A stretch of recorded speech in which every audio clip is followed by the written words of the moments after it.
পরবর্তীকালে রানী রাসমণি এই পূজারীর ভক্তি দেখে তাকে মুখ্য পূজারীর পদ দেন। তিনি আর কেউই নন, আমাদের সকলের পরিচিত রামকৃষ্ণ পরমহংসদেব। কখনো কখনো মায়ের মন্দিরে দিনের পর দিন বসে তিনি ধ্যান করতেন, কখনো আবার জুতো করে মন্দিরে উঠে যেতেন, কখনো তিনি মায়ের প্রসাদ কুকুরকে খাইয়ে দিতেন। সতী মহাদেবের অপমান সহ্য করতে না পেরে ওই যজ্ঞের আগুনে নিজের দেহত্যাগ করেন। এক বৃদ্ধ বসন্ত রায়, যিনি মায়ের স্বপ্ন দেখেন, মা তাকে বলছেন যে এখানে মাটি থেকে মাকে উদ্ধার করতে।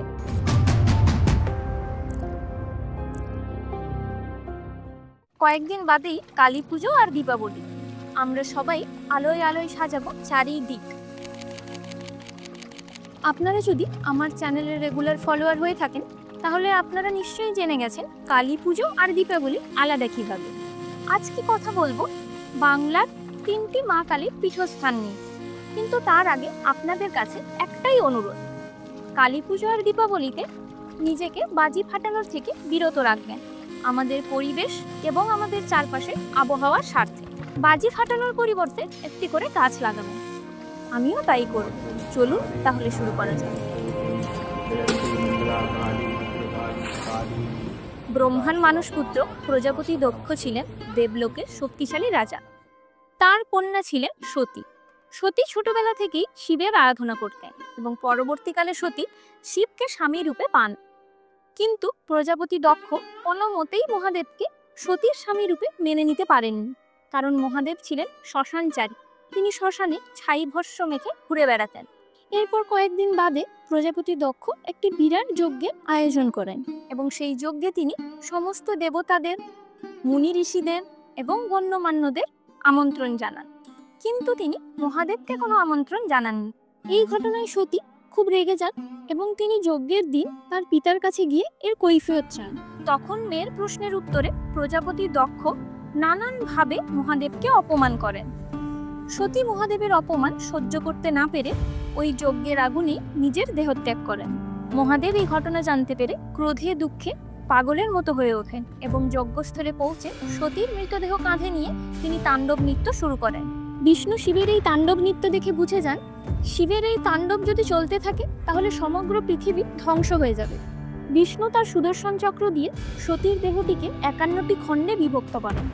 এই 51টি খণ্ড যেখানেই পতিত হয়েছে সেই স্থান আদ্যাশক্তির পীঠস্থান হিসেবে পরিচিত হয়। কালীঘাটের মধ্যে অন্যতম। তবে ঐতিহাসিকভাবে মনে করা হতো কালীঘাটের এই পীঠস্থানের কাঠামো 200 বছরের পুরনো এবং এখানে প্রায় 500 থেকে 600 বছর ধরে পুজো হয়ে আসছে। প্রাচীন গ্রন্থে এই স্থানকে কালিকা ক্ষেত্র বলা হতো। তবে এখানে যে মন্দিরটি রয়েছে সেটি তৈরি হয় 1809 সালে এখানকার জমিদার সাবন্য চৌধুরী পরিবারের উদ্যোগে। তবে বেশ কয়েকটি ইন্টারেস্টিং ফ্যাক্ট রয়েছে এই কালীঘাটকে ঘিরে। 16 থেকে 17তম শতকে বিভিন্ন জায়গার মানুষ আসতেন এখানে মা কালীর দর্শন করতে। পরবর্তীকালে এই জায়গা জনপ্রিয় হয়ে ওঠে এবং যা এখন সাউথ কলকাতা নামে পরিচিত। 1900 শতকের দিকে পটচিত্রকররা মা কালীর পটচিত্র তৈরি করতেন এবং বিক্রি করতেন। পরবর্তীকালে এই পটচিত্র কালীঘাটের পটচিত্র নামে পরিচিত হয়। এমনকি মনে করা হয় বঙ্কিমচন্দ্র আনন্দ মঠে ভারত মাতার যে প্রতিমূর্তি লিখেছেন তা এই কালীঘাটের মায়ের মূর্তিকে স্মরণ করে। আগের বলি প্রথা এখন প্রায় নেই বললেই চলে, শুধুমাত্র নিয়ম রক্ষার জন্য সামান্য হয়। এবং অনেকেই মনে করেন যে কালীঘাটের কালী দক্ষিণেশ্বর কালীর নগর রূপ। 1793 সালে নিম্ন বর্ণের এবং দরিদ্র পরিবারে জন্ম নেন রানী রাসমণি। তিনি তার নিজের বুদ্ধি এবং বিচক্ষণতার জন্য পরবর্তীকালে ধনী ব্যবসায়ী রামচন্দ্র দাসের স্ত্রী হন এবং প্রথম থেকেই তিনি ধর্মপ্রাণ ছিলেন। 1847 সালে একদিন গঙ্গা স্নানের আগে রাতে রানী রাসমণি স্বপ্ন দেখেন মা তাকে বলছেন যে আমার জন্য একটি মন্দির তৈরি কর, যে আমি এখানেই থাকব। তখন রানী রাসমণি প্রায় 42,500 টাকা দিয়ে 20 একর জমি কেনেন এবং মন্দির নির্মাণের কাজ শুরু হয়। 1847 থেকে 1855 সাল অবধি প্রায় 8 বছর ধরে এই মন্দিরের নির্মাণ কাজ চলতে থাকে এবং এই মন্দিরের নির্মাণের জন্য প্রায় 9 লক্ষ টাকা খরচ হয়েছিল। এই মন্দিরে সমস্ত জাতির মানুষই আসতে পারতেন, মা ভবতারিণী দর্শন করতে পারতেন। বলা হয় সমস্ত মানুষই মায়ের দর্শনের পর সংসারের বেড়াজাল থেকে বেরিয়ে আসতে পারতেন, তাই মায়ের এই রূপের নাম ভবতারিণী। এখানেই এক তরুণ ব্রাহ্মণ গদাধর চট্টোপাধ্যায় মুখ্য পূজারীর সহকারী হিসেবে নিযুক্ত হন। পরবর্তীকালে রানী রাসমণি এই পূজারীর ভক্তি দেখে তাকে মুখ্য পূজারীর পদ দেন। তিনি আর কেউই নন, আমাদের সকলের পরিচিত রামকৃষ্ণ পরমহংসদেব। বুকের ভেতরটা কেন এমন করে উঠলো? ও, তোটা তোকে মানে না? তুই যেন কোনো অপরাধ নিসনি মা, নাই বা মানলো, তুই যে সকলের মা। রামকৃষ্ণ দেবের হাত ধরেই এই পীঠস্থান হয়ে ওঠে আধ্যাত্মিক শক্তির উৎস। এখানেই তার স্ত্রী শারদা মা সাধনা করেছিলেন এবং পরবর্তীকালে তাদের আদর্শে অনুপ্রাণিত হয়ে স্বামী বিবেকানন্দ সারা বিশ্বে বেদান্ত প্রচার করেছিলেন। জয় মাধব মন মোহন মোহন মুরলীধারী, কেশব পুর করুণা দিন কুঞ্জ কাননচারী। রানী রাসমণি ছিলেন সমাজসেবী। তাঁর এই মন্দিরে সমাজসেবা, দরিদ্র ভোজন, দান, ঘাট সংস্কারের কাজ পুরো দমে চলত।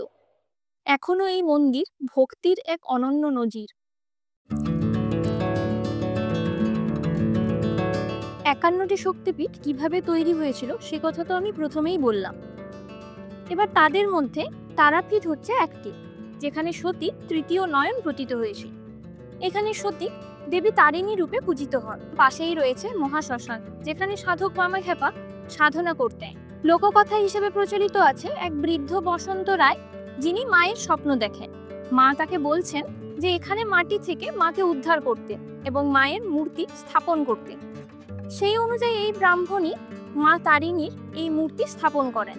বর্তমান পাথরের মন্দিরটি 18 শতকে নির্মাণ করেন মহারাজা রামজীবন রায়।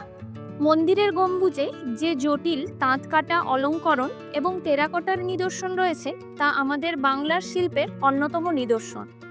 তারাপীঠের কথা বললে আরেকজনের কথা তো বলতেই হয়, তিনি হলেন সাধক বামাখ্যাপা।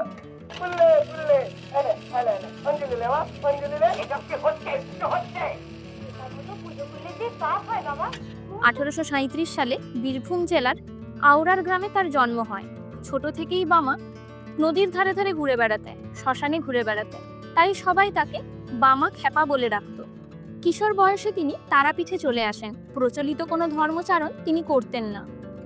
কখনো কখনো মায়ের মন্দিরে দিনের পর দিন বসে তিনি ধ্যান করতেন, কখনো আবার জুতো পরে মন্দিরে উঠে যেতেন।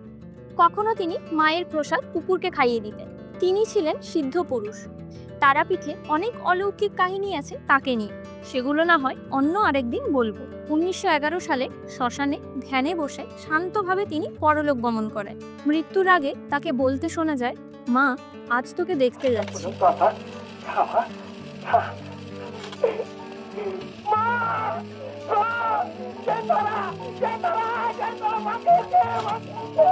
বাংলা এবং ভারতবর্ষের মাটিতে রয়েছে এমন হাজার হাজার জায়গা, হাজার হাজার গল্প, যেখানে স্নেহ, ভক্তি, আধ্যাত্মিকতা সবকিছুই মিলেমিশে একাকার হয়ে গেছে।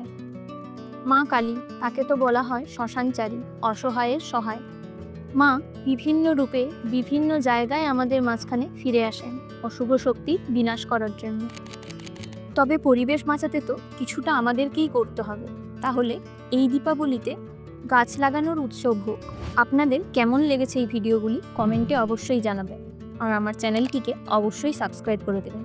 তাহলে দেখা হচ্ছে পরের ভিডিওতে। নমস্কার।